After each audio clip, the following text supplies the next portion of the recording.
Publicidade é informação? Uma pesquisa recente do grupo Interpublic mostra que os formatos publicitários tradicionais ainda são o canal de maior valor para os brasileiros, que buscam informações sobre produtos e marcas. Henry Ford, revolucionário por aplicar montagem série, afirmou certa vez: se eu tivesse um único dólar, investiria em publicidade.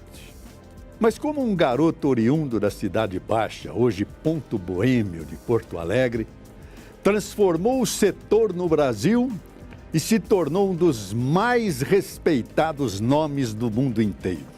Marcado por um estilo único, talvez politicamente incorreto, como ele mesmo define, Flávio Faveco tem sede de informação. Mesmo com a carreira já consolidada, ele quer mais. Diz que pretende trabalhar mais 40 anos, porque para ele, fama, sucesso, dinheiro são subprodutos de algo muito maior.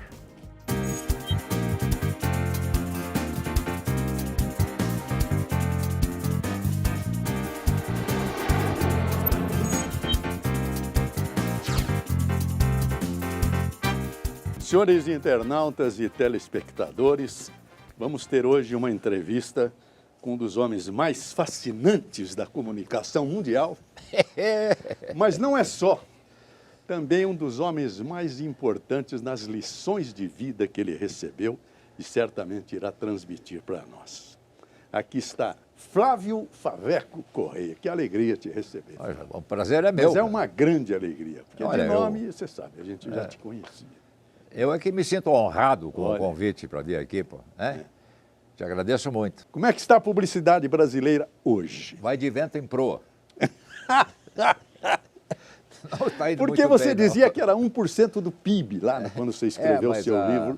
O cenário da publicidade no Brasil modificou-se muito, né? Como de resto, o mundo modificou-se inteiramente, né? Quer dizer, o advento da internet, as redes sociais, a opção de a parte digital, né? Transformou muito o cenário, de sorte que as agências tradicionais, como era a minha, né? A Ogilvy, né? Que está aí até hoje em posição de liderança, né? Tiveram que se reinventar, né? Para enfrentar esse novo desafio, que é buscar o consumidor onde ele estiver, da forma mais adequada, seja por que meio for, né? Quer dizer, então, uma coisa hoje é mais complexa, né? Fazer mídia no Brasil hoje é bem mais complexo do que era antigamente, né? Sorte que o mercado está sofrendo um pouco bastante, eu até diria, né? Com essa necessidade de se reinventar para enfrentar os novos tempos, né? As agências não estão ganhando muito dinheiro. Posso te chamar de Faveco? Completamente, todo, porque se vai lá na minha terra, na Flávio Correia, ninguém sabe quem é. Nem sei. Ninguém sabe quem é. Agora, como é que um menino lá do Rio Grande do Sul chega a essa fama internacional? Como é que você conseguiu isso? Porque no livro seu, Curto e Grosso, que eu li, você nem sabia falar inglês quando chegou lá em cima. Bom, na minha terra, lá no Rio Grande do Sul, só tinha dois caras que falavam inglês. Era o cônsul dos Estados Unidos e o cônsul da Inglaterra. Okay? Sorte que não era um idioma que a gente dominava lá. Né? Realmente eu cheguei na presidência da então Ogilvy, naquela época, né?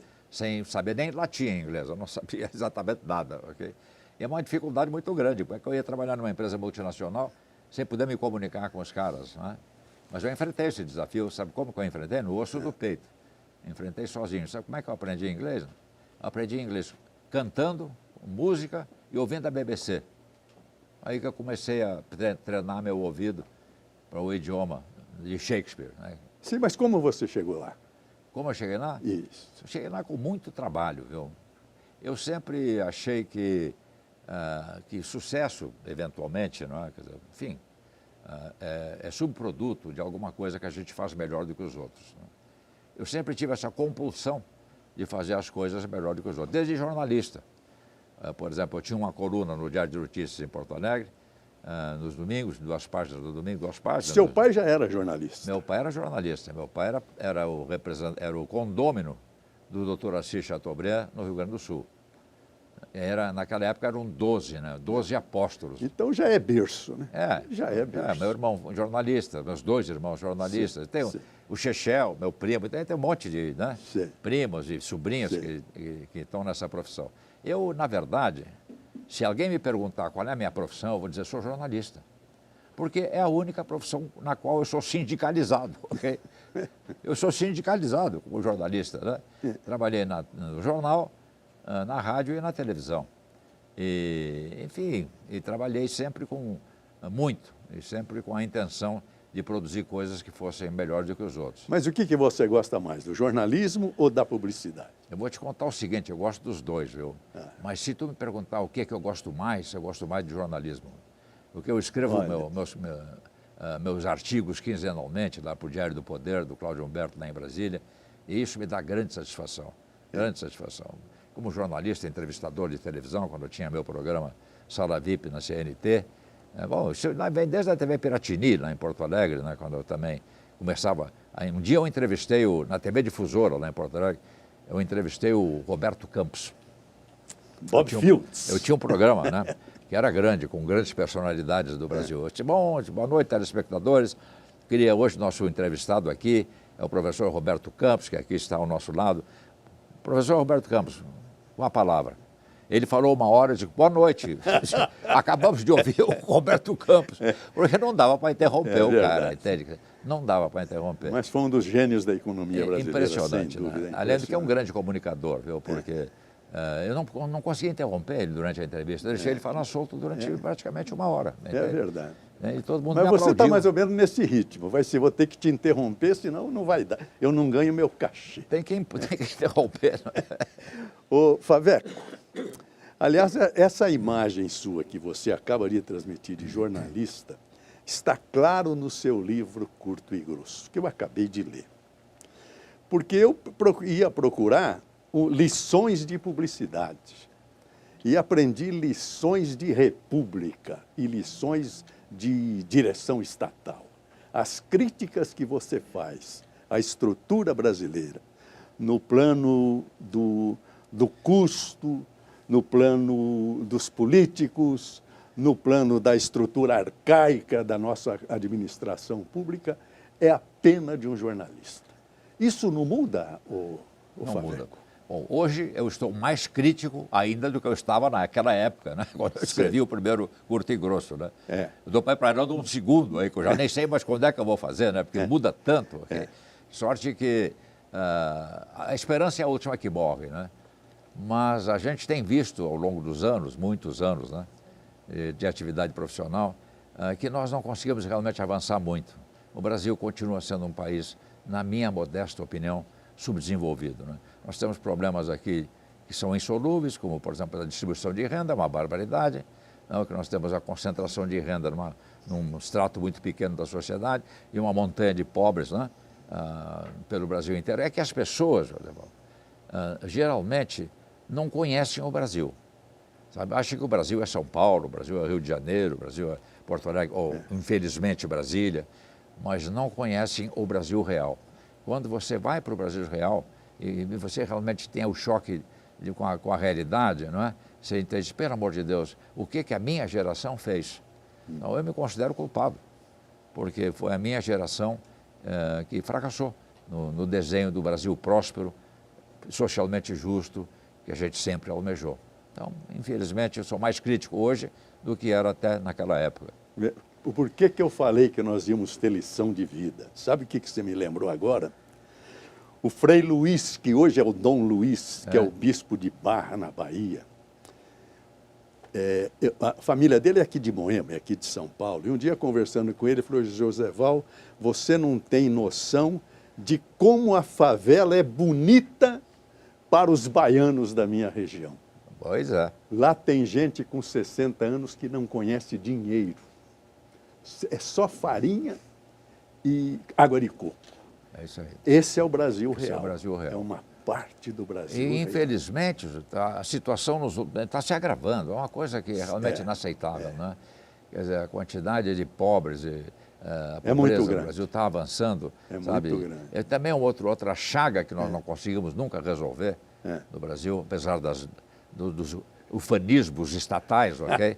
É o analfabetismo, né? Porque uma quantidade imensa da população brasileira ou é analfabeta de verdade ou é analfabeta funcional. Quer dizer, você veja aí as redações no Enem, por exemplo, as barbaridades que acontecem, quando o cara já vai prestar vestibular para um curso superior, sabe, não tem a menor noção, não consegue interpretar um texto. É triste. É triste. Então, essas coisas todas deixam a gente, à medida que a gente vai ficando mais jovem, né, mais preocupado ainda com o destino.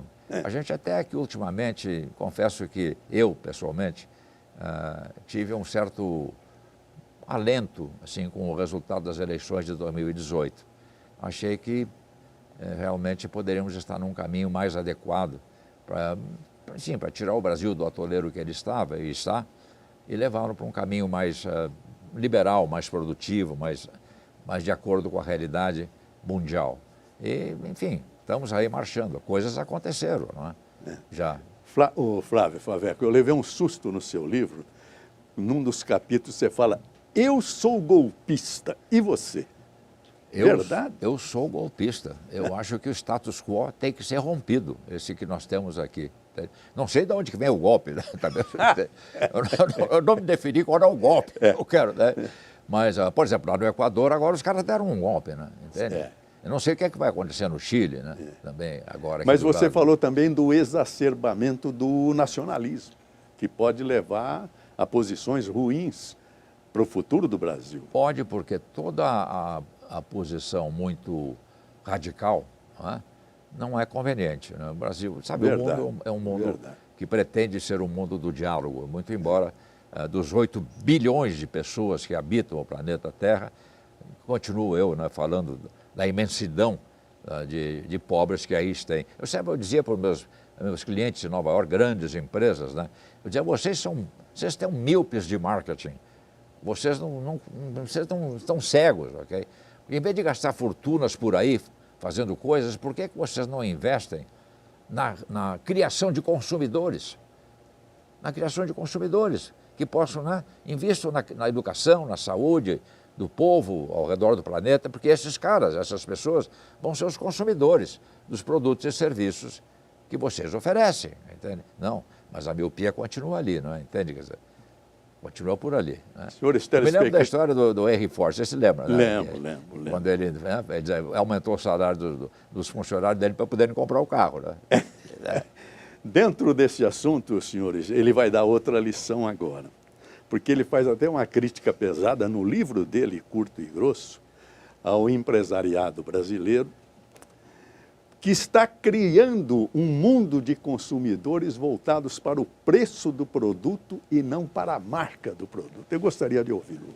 Bom, eu sempre aprendi, ao longo da minha curta história, né, que a marca é o maior ativo de qualquer empresa. E que a construção de uma marca é mais ou menos como a construção de uma pirâmide. Tá? É tijolo por tijolo, por tijolo, por tijolo, sempre, continuamente, sem cessar, até atingir o valor da marca, que, na minha opinião, é o grande ativo de qualquer empresa. Então, eu me referia aí a essa sanha de fazer muita promoção, entende? Quer dizer, e o slogan está muito barato. Está muito barato. Quer dizer, e a marca nada. E a marca não se fala, entende? Quer dizer, agora o consumidor, hoje, até mais do que antes, está cada vez mais consciente da importância da marca, porque ele atribui à marca valores que naquela época a gente nem pensava, como sustentabilidade, não é? Tem todo esse tipo de conjunto de pensamento moderno, também é atrelado à marca. Quer dizer, a marca que não conseguir transmitir para o seu consumidor os seus valores, que sejam de acordo com aquilo que o consumidor também pensa, ela vai perder espaço no mercado. Investir na marca sempre foi um bom negócio. Outro dia eu estava mexendo nos meus papéis lá e descobri um negócio, mexendo num monte de coisa, aí descobri um folhetinho vermelho, né? O que é isso aqui? Porque na Ogilvy a gente usava a cor vermelha, né? Eu sou gremista, né? Eu sou o único gremista... Odeio o vermelho. Eu sou o único gremista que virou internacional. Trabalhei. Gostei. E odeio o vermelho. Eu sou o único gremista que trabalhei no mundo inteiro, virei um executivo internacional.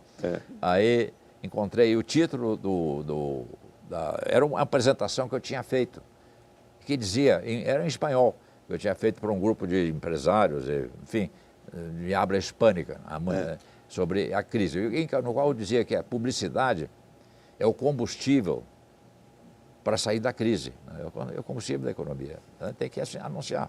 Okay? Aí eu discorro uma tese inteira, comprovando com fatos, né, que as empresas que anunciaram durante a crise saíram da crise melhor do que entraram. Saíram com um share of market maior e com um valor de bolsa das suas ações melhor também. As que não anunciaram perderam espaço. Okay? Só que eu fiz essa palestra, aí me assustei quando eu vi a data. Em 1983. Nossa, 92 mil, 30 anos. E poderia fazer a palestra hoje, que é exatamente o mesmo ambiente. Hoje eu vou fazer essa palestra, eu vou trocar a data, ok? Porque é a mesma coisa. Você acha que o mercado publicitário brasileiro não evoluiu? Aliás, quando começou a publicidade no Brasil? Você tem ideia? No seu livro está 1926, com a Thompson, seria isso? Não, e a Grant também, que eu acho que veio antes, não é? É uma empresa... Veio um pouco mas antes. a minha Standard, que depois virou Ogilvy, foi fundada pelo seu Cícero em 1935. Foi fundada em 1935, já era uma agência moderna. Sei. E o seu Cícero Ramrod trouxe a ideia dos Estados Unidos, que ele tinha visitado lá agências e montou aqui, criou a Standard Propaganda, certo, que depois virou Standard Ogilvy e depois, finalmente, Ogilvy. Né? Então, a publicidade evoluiu muito, sim. Agora, se vocês assistiram aquela série Mad Men, sei. Eu sou aquele cara. Eu sou daquela época, entende? Eu vivi aqueles anos em que a publicidade, os anos dourados da publicidade, né? E agora também eu aprendi com o David Ogilvy um certo romantismo a respeito da publicidade. Nós achávamos que a nossa compulsão era fazer uma campanha, um anúncio melhor que qualquer outro. Não era o lucro, entende? Como hoje é. Né? Hoje, o Roberto Bailib me disse outro dia que eu fui a primeira vítima do EBITDA. Quando as agências começaram a se preocupar, né, com o resultado do trimestral, né, e muito menos com a qualidade e a beleza daquilo que a gente fazia. Né? Mas mesmo assim a publicidade brasileira é reconhecida mundialmente. Você chega a dizer que é o maior produto de exportação do país. A publicidade brasileira foi... A publicidade brasileira evoluiu muito e eu sei por quê, quero explicar por quê. Porque existia um sistema no Brasil que nós criamos, que eu e o Ataíde da Rede Globo, na época, chamávamos de o modelo brasileiro da comunicação, baseado em regras econômicas, né, que permitiam que as agências brasileiras tivessem recursos para se desenvolver e atrair talento. E porque tinham que competir com as agências internacionais com verbas muito maiores do que as que nós tínhamos aqui no Brasil.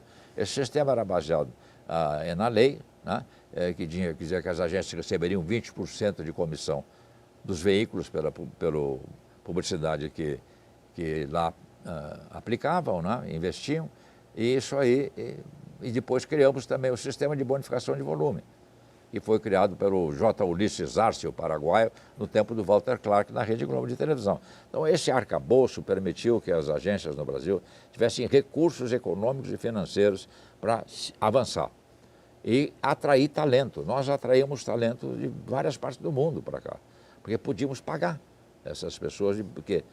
Né, people with the best people win, quer dizer, aprendi isso com o Lou Gerstner. Okay? Né? Quem tiver people with the best people, pessoas com melhores pessoas ganham. Né? É lógico. O talento tem que ser pago. O talento é a parte fundamental de qualquer equação empresarial. Né? Hoje ainda continua sendo. Você pode mudar tudo no mundo. Okay? Digital, não digital, astronômico, que vem por aí, sei lá o que vem, marciano, mas uma coisa você não consegue mudar, é a natureza humana.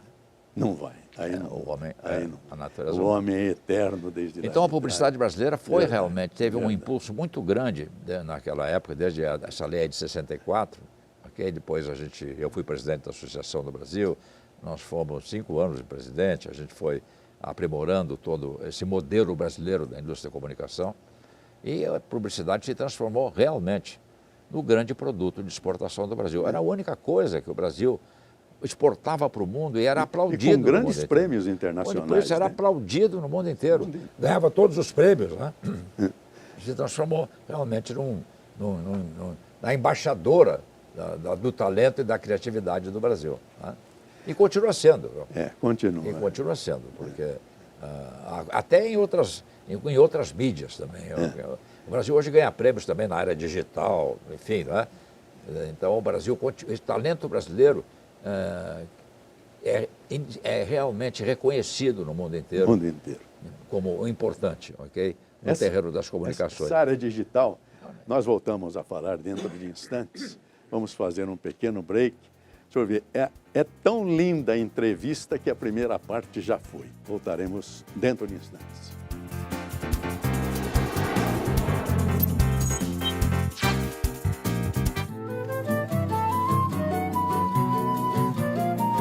E agora vamos falar do Brasil. Este é o título do programa que tem por destino enaltecer, engrandecer e divulgar as grandes coisas do nosso país.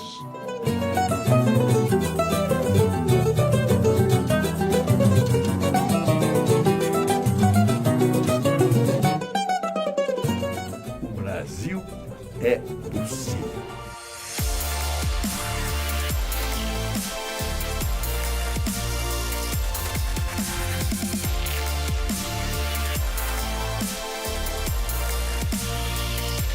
Leval, eu estou muito honrado, muito feliz. Muito obrigado pelo convite. Parabéns, sucesso a você, ao Elinho e toda a equipe.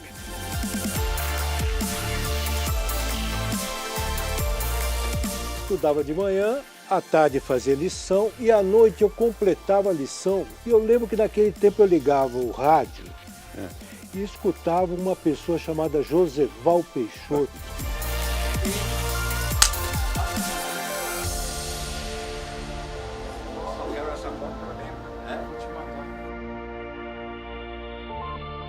Existem muitos exemplos do Brasil que deu certo, ok?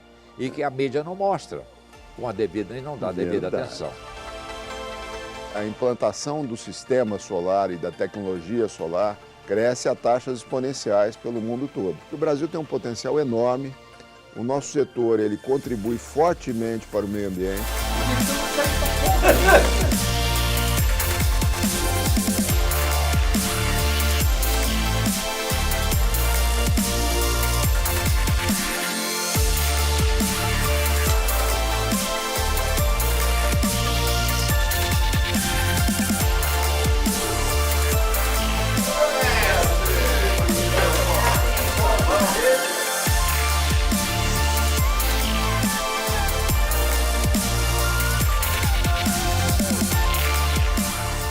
Senhores internautas e telespectadores, vamos falar do Brasil.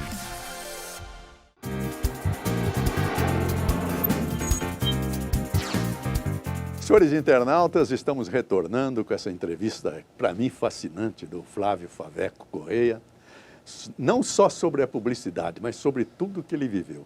Esse homem correu 5 continentes, é isso? Exatamente. E bastante. É? Onde você andou? Andei por tudo que é lugar do mundo, desde, sei lá, fui o primeiro cara que foi para a China, na época ainda da Revolução Cultural. Pô. Nossa. Entrei lá... Perigoso, hein? É muito. Entrei lá pela Porta dos Fundos, consegui entrar, cheguei em Pequim, não é? A época da Revolução Cultural. É um caso interessante, porque eu cheguei lá... Mao Tse Tung.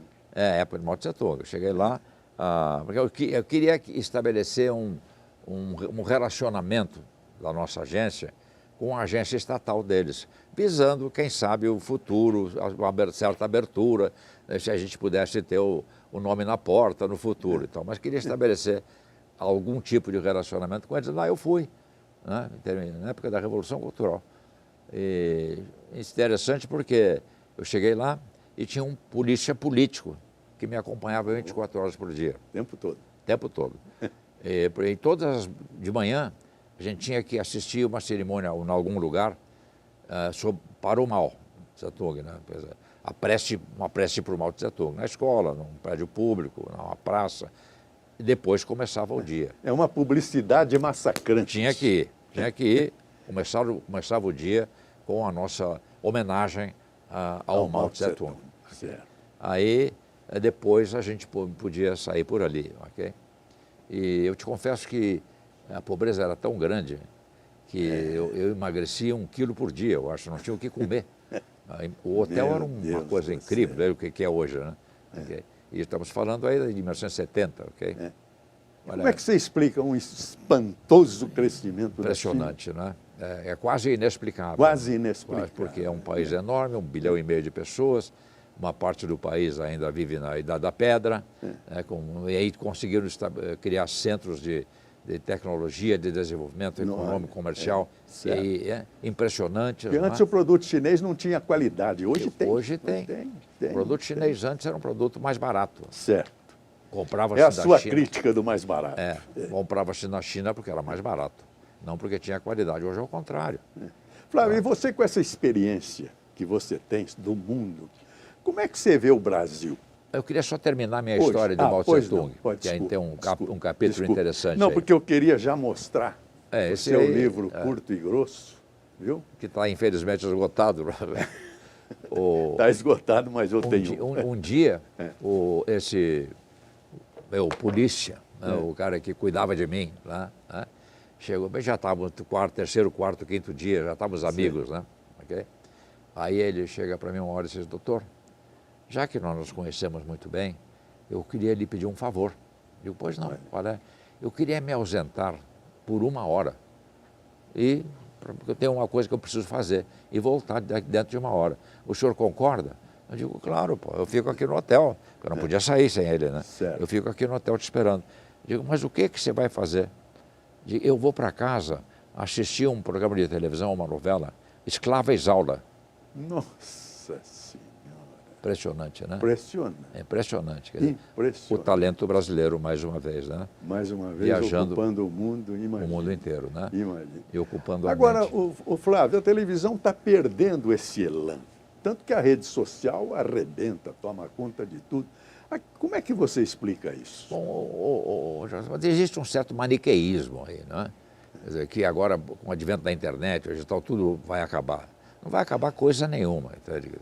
O que está acontecendo com a televisão é que com o direcionamento de expressivas verbas de publicidade para a área digital, evidentemente que os recursos da televisão diminuíram. Né? Então não tem mais aquela exuberância financeira que teve durante décadas no Brasil.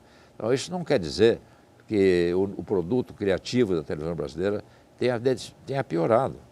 A Globo mesmo acaba de inaugurar um estúdio, que é o maior estúdio do mundo, né? Um investimento de milhões de reais para produzir conteúdo. Né? Aliás, a produção de conteúdo é um negócio, é uma estrada para o futuro. Né? O mundo precisa de conteúdo. Nós estamos dentro dela. Nós isso aí. queremos aqui produzir conteúdo e mostrar um Brasil que dá certo. Então, Estamos certos? Gostaríamos da sua avaliação. claro, porque também tem o seguinte, existem muitos exemplos do Brasil que deu certo, ok? E que a mídia não mostra com a devida, e não dá a devida atenção. Verdade. Mesmo porque eu que trabalhei em Vespertino Colorido, lá em Porto Alegre, sei que o cara que matou o padeiro na esquina era mais importante do que a bomba atômica de Hiroshima, né? Imagina. Quer dizer, Mas continua sendo. Continua Continua a sendo. teoria Você vê teoria na da televisão comunicação, né? é crime, é bala perdida, é bandido, é corrupção. Lamentavelmente. Não sai disso, Né? Lamentavelmente. Valério. Você está se referindo mais a um determinado canal de televisão. Não, né? quase todos. Quase Você todos, pega sim. das 7 às 10, todos isso os aí. jornais, é isso. É isso É aí. esse massacre, Massacre. de indignidades. É lamentável, né? Que Não é? Que não tenha um certo cuidado maior na transmissão desse tipo de mensagem, porque isso só gera intranquilidade. E isso não é o Brasil, né, insegurança. Flávio? Não, Não é não, o Brasil. não, O Brasil industrial brasileiro, o agrônomo brasileiro, o cientista brasileiro. Não é verdade, Flávio? Claro que não. O Brasil tem muita coisa boa. Eu sou muito crítico, né, como já te disse, né, do ambiente político do nosso país há muitos anos. Né? E acho que o ambiente político é um entrave, da forma com que ele está conformado, é um entrave para o nosso crescimento. Mas o Brasil tem coisas maravilhosas, tem exemplos magníficos de Brasil que deu certo. Outra vez, eu digo, os brasileiros não conhecem o Brasil, né? Conhecem mais Nova York, Londres, né? Madrid, e não conhece, por exemplo, Ipatinga, a sede da Uzi Minas. Eu estive em Ipatinga como repórter do Diário de Notícias, acompanhando o vice-presidente João Goulart no lançamento da pedra fundamental da Uzi Minas. Eu era repórter, fui cobrir a cerimônia de lançamento da pedra fundamental da Uzi Minas. Quem for a Uzi Minas hoje vai levar um choque de modernidade, uma aliança absolutamente saudável entre a empresa e o poder público, que criou uma cidade invejável, que é Ipatinga. Níveis de educação lá em cima, sabe, serviço de saúde de primeiro, saneamento básico para todo mundo, Olha transporte, educação, saúde, segurança, tudo, alianças da iniciativa privada com os governos do PT. Olha. Que começou a aliança... E assistir você fazer um elogio ao PT eu fui lá, porque você deu pau no livro inteiro. Claro que eu sou antipetista, né? Não tenho nada contra os trabalhadores, mas sou contra a ideologia, né? que eles tentaram impingir para o povo brasileiro, né? Que deu o resultado... de poder. E que deu o resultado que nós todos estamos experimentando amargamente agora. Mas tem Ipatinga, por exemplo, é um Brasil que deu certo. Sabe outro exemplo de Brasil que deu certo? Gramado, no Rio Grande do Sul, na minha terra. Gramado é uma coisa espetacular. Turismo. De turismo. Aquilo parece que você está fora, num outro país, aqui no Sul, não é? É espetacular o que tem lá. Aquilo foi construído pela comunidade, independente do governo. A vontade comum da comunidade de lá, indiferente de que governo seja, de que partido seja na prefeitura, continua aquele projeto e continua até hoje o mesmo projeto, transformando aquilo num dos grandes centros de atração turística do Brasil e consequentemente, enriquecendo a população da região. Não é? Sabe de um outro negócio legal também? A praia lá em Santa Catarina. Como é que é o nome da praia? Poxa vida. Bom, praia famosa. Tem a de Cabeçudas, que é perto. Não, Camboriú. Não, Camboriú. Eu fui Camboriú. lá, que eu fui lá a convite. É ao lado de Cabeçudas, por isso que... Fui lá a convite da Associação Regional de Jornais para fazer uma palestra para eles, na Associação de Jornais. E conversei com o prefeito lá e fiquei... E digo, eu estou impressionado com isso aqui, porque eu conhecia aquilo de muitos anos atrás, e não existia. Certo. Né? E cheguei lá e vi uma cidade pujante, moderna, crescendo, rica, né? Baseada no turismo. Todo mundo falando espanhol, uma cidade completamente bilíngue, o espanhol ensinado na escola primária já. Olha é um processo de educação para receber o turista que levou àquela situação de Camboriú. Então existem exemplos de Brasil que dá certo. E eles dependem muito da comunidade. Ô Flávio, sabe no seu livro uma coisa que me impressionou? Nós tivemos um tsunami com a eleição do presidente agora, né, que a rede social massacrou. E eu lendo o seu livro, eu vi que isso não era novidade para você. Você já citava Barack Obama usando a rede social nos Estados Unidos. Ele usou... Não é verdade? 10 anos antes. Muito antes. 10 anos antes. Usou com maestria. Não é? E hoje ela está ocupando o mundo da publicidade. Como é que você vê isso? Ela está ocupando uma parte do mundo da publicidade. Não, eu digo, não vamos ser maniqueístas, né? Que uma coisa vai acabar com a outra. Né? É que os meios de comunicação evoluem. Então a publicidade continua aí com a sua necessidade de transmitir para o consumidor os valores da marca. Né? Continua aí, com os meios mais diferentes. Então, as redes sociais, a internet não está acabando com a publicidade. Pelo contrário, é uma forma de fazer publicidade também através de novos meios de comunicação. E o Brasil, mais uma vez, está se mostrando com algum caráter de liderança na criatividade, na transmissão da mensagem por esse meio. Por esse meio. Então, é inexorável, esse é um movimento inexorável. Quer dizer, não para mais. Não para mais. Mas isso não quer dizer que vai acabar. Os outros meios vão acabar. Eu me lembro um caso, porque eu conto meus causos, né? Eu era foca lá na redação do Diário de Notícias em Porto Alegre e vi meu pai chamar um dia lá a O redação. pai dele era o dono do jornal. Não, ele não era o dono, era o diretor do jornal. Chamou lá o pessoal da redação, sabe? Imagina, era Érico Veríssimo, Josué Guimarães, era uma coisa de louco aquilo ali, né? Ele tinha um conjunto de cérebros maravilhosos ali, né? E eu vejo o pai dizendo para eles assim, olha, quero dizer uma coisa para vocês. Se eu tomar conhecimento que algum de vocês esteve conversando com alguém da Rádio Farroupilha, eu vou ser forçado a demitir. Porque é uma sacanagem o que eles fazem. Nós saímos daqui às 5 horas da manhã, aquilo era uma fornalha, né, o jornal naquela época, era uma indústria siderúrgica, né? Nós saímos daqui às 5 horas da manhã, né, depois de ter trabalhado o dia inteiro e a noite inteira, e às 7 horas da manhã o Hernani Bess, que depois foi trabalhar comigo, pega o nosso jornal e lê na Rádio Farroupilha, o grande jornal Farroupilha. Lê o jornal inteiro. Com tudo aquilo que nós fizemos, entende? Sem dar a fonte. Sem dar a fonte. O grande jornal Farroupilha. Se tivesse a Farroupilha buscado aquela informação e aquela notícia. Não, tudo bem, mas chamavam meu pai de major. Não, tudo bem, não fique tranquilo. Né? Aí passou um tempinho, eu vejo o pai chamou de novo aquele grupo, né? Eu só olhava de longe, não entrava ali. Você era o foca. Eu era foca, né? Mas ouvia, né? E, aliás, aprendi a ouvir. Ser um bom ouvinte é uma coisa importante, na vida da gente, sabe? Aí eu vejo o pai dizer para ele, eu queria agradecer a vocês, porque nunca ninguém me disse que nenhum de vocês realmente teve contato e falou com ninguém da Rádio Farroupilha. Muito obrigado. Agora eu quero dizer a vocês o seguinte, a partir de hoje, por favor, falem bastante, porque nós acabamos de comprar a Rádio Farroupilha. Acabou comprando. Fala nisso, o rádio. Como é que você chega a elogiar o rádio? Principalmente numa observação que me chamou a atenção. Os cegos, os deficientes visuais, dependem do rádio para viver neste mundo, não é isso? Não é só os deficientes visuais. Sim.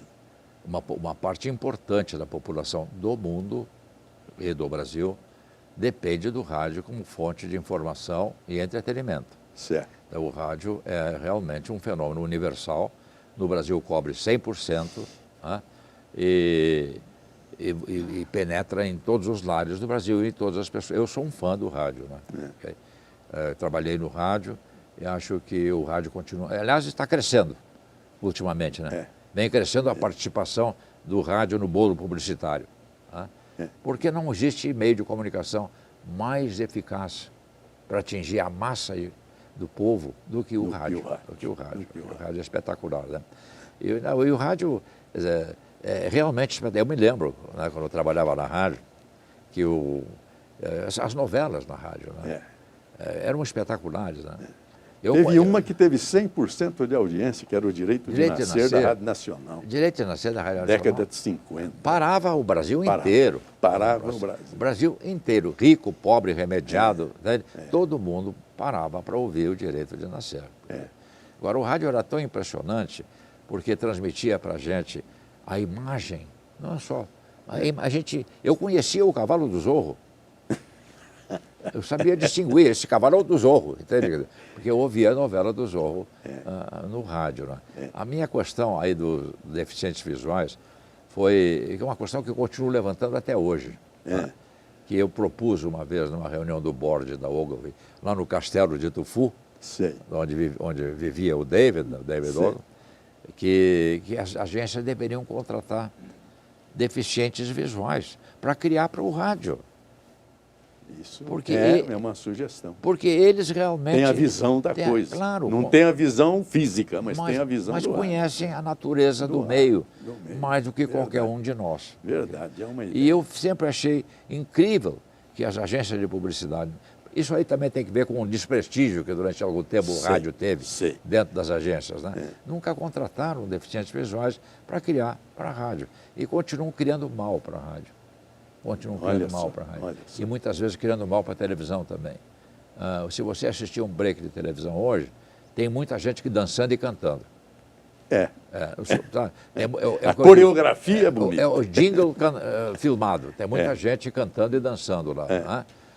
O David Ogilvy ensinava para a gente. Se você não tiver nada a dizer a respeito do seu produto, dance. Você não tem mais o que Escuta, fazer. Flávio, eu não queria encerrar a entrevista sem ouvir. Onde você estava quando o Brizola gritou lá pela Rádio Gaúcha e Guaíba em defesa da Constituição com o general Machado Lopes do lado? O que você achou daquilo? Infelizmente, eu estava muito doente. Eu estava na cama. Sim. Eu era um jornalista já muito famoso em Porto Alegre. Minha coluna do Faveco, no Certo. jornal, eu recebia mais correspondência. Eu passava na rua, era que nem o Getúlio. Abanava assim para o povo, né? Mas eu fiquei doente. E ninguém sabia o que eu tinha, ok? E eu fiquei 2 anos na cama. E desenganado, ok? Meu pai chorando, minha mãe chorando, compraram o caixão. Porque então eu estava, quando aconteceu o 64, eu estava nessa situação. Sei. Estava impedido de participar. Olha, então Eu estava muito doente na cama e depois ressuscitei, mas naquela época eu estava doente. O Brizola sempre... Eu nunca fui brizolista, Sei. mas eu sempre fui amigo do Brizola, porque ele era meu amigo. Sabe, ele tinha uma relação de amizade comigo. Eu devo favores pessoais a ele. Entende? Olha só. Inclusive, quando eu estava doente, ele que conseguia que o governo importasse remédios para mim, entende? Ele me acompanhou durante esses 2 anos que eu fiquei na cama. Isso a gente não esquece, né? Depois eu sofri um acidente nos Estados Unidos, que eu ia perder a minha perna aqui, fiquei, enfim, esquiando, né? E Certo. conseguiram reproduzir minha perna e tal. E eu fiquei lá em Nova York me recuperando, aí eu vim para o Brasil. Tá? Consegui voltar para o Brasil. Em cadeira de roda, não podia encostar a perna em lugar nenhum. Quem foi a primeira pessoa que me visitou? Brizola. O Brizola. Brizola. Quer dizer, então, sabe... Não esquece, a gente não esquece. Não esquece. Né? Flávio, última pergunta. Como é que está Maria Isabel? Maria Isabel está no fulgor dos seus 14 anos, 14 anos. com todos os problemas da Da puberdade. puberdade. Esta linda menina, você destaca no livro o dia 16 de junho, né? 6 de 2000, junho. hein? 2005. 2005. Ela nasceu. No livro é o último capítulo. É. Ele fala da filha. É um livro que dá as lições do mundo da publicidade e depois as análises críticas do Brasil. E ele, no fim, fala, mas tudo melhorou hoje, 16 de junho de 2005, porque nasceu Maria Isabel. É verdade. O mundo novamente voltou a ficar encantado, brilhado. Isso me impressionou, me tocou fundo, sabe por quê? Porque não é só o pai falando da filha, é um homem acreditando na renovação da humanidade. Isso é um milagre da vida. O milagre da vida que você chega a falar. Eu cheguei a sentir isso no livro Os Grandes Sertões do Guimarães Rosa.